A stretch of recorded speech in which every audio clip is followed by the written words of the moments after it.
नमस्कार। मैं आपको एक बिल्कुल नई कहानी जो मैंने मेरी द्वारा रचित एक नई कहानी मैं आपको सुना रहा हूँ।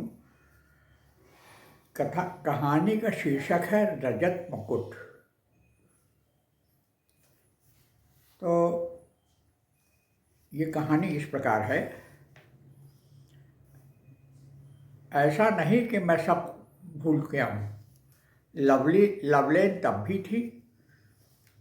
तुम्हारे हमारे मिलने के शुरुआती दिनों में भी थी।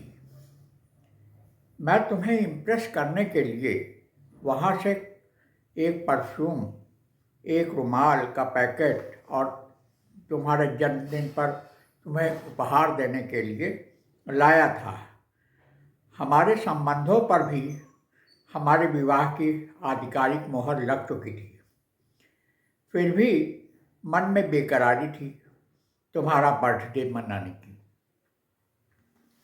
शाम को जब तुम राजा स्वीट हाउस में अपनी सहेली के साथ आई थी, तब चाट कुल्फी के साथ पेस्ट्री काटकर हम हम लोगों ने तुम्हारा जन्मदिन मनाया था।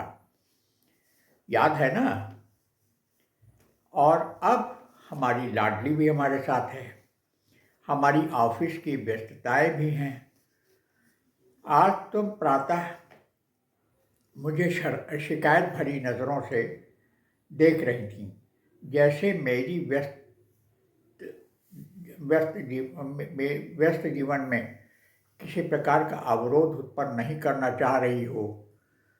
लेकिन शिकवा भरी नज़र सब कह दे रही थी कि मैं कैसे विवाह की वर्षगांठ को भूल गया, और वो भी 25वीं। जीवन के व्यस्ततम पल में तुमको मैं कैसे अपनी कैफियत दूं? मैंने अपने ऑफिस का बैग उठाया, तुम्हें हमारी रजत जयंती की बधाई दी और बाहर इंतज़ार करती गाड़ी में बैठ गया। अब भी एक प्रश्न चिन्ह तुम्हारे चेहरे से झलक रहा था कि अब हमारा वो प्यार, हमारे जीवन में भरी जो तुमने स्निग्धता थी, जो स्निग्धता हमारे जीवन में थी, हमारा वो दीवानापन आदि कहाँ चले गए? शायद तुम सोचती हो कि तुम भी एक मशीन के पुर्जे की तरह हो।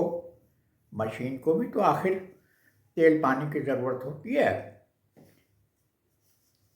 अवकाश की भी आवश्यकता होती है, पर हमारी ज़िंदगी में अवकाश कहाँ?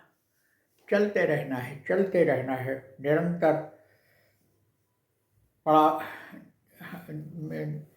चलते रहना है, बिल्कुल एक पड़ाव रहित निरंतर दौड़ने वाले सूर्यदेव के रथ में जुते घोड़ों की तरह,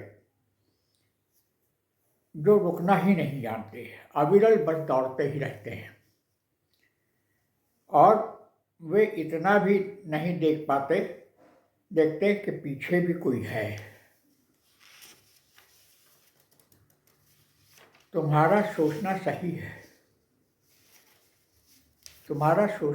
है। जीवन विभिन्न आवश्यकताओं का एक समूह मात्र बनकर रह गया है। घर की आवश्यकताओं की आपूर्ति, बच्चों की बेहतर शिक्षा, बेहतर आवास का इंतज़ाम, इलाज आदि अनंत इच्छाएं, और वही अनंत आवश्यकताएं। आज भी कुछ ऐसा ही था। शिखर पर खड़ी थी हमारे घर की आवश्यकताओं को समेटे ऑफिशियल प्राथमिकताएं। ऑफिस में पहचान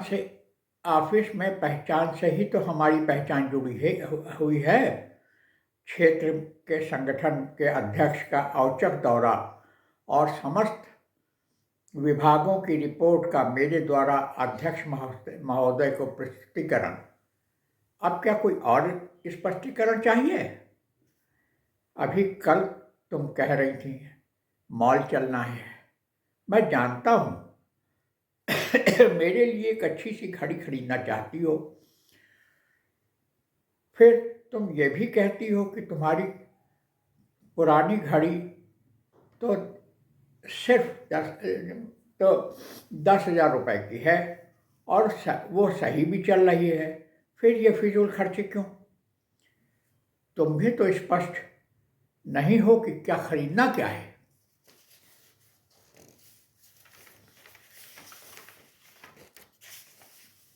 हाँ, कामों की व्यस्तता के अलावा एक और वजह है।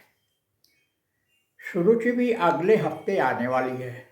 उसके बगैर सिल्वर जुबली मनाना क्या सही रहेगा?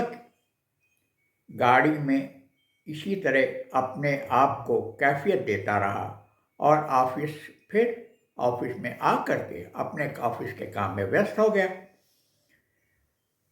ऑफिस के में लंच के बाद पता चला कि पहले से निर्धारित कार्यक्रम में बदलाव आ गया है।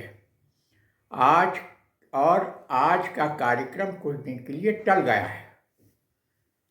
ऑफिस के आवश्यक काम निपटा कर मैंने तुमको तैयार होने के लिए फ़ोन किया और जल्दी से पहुंच गया।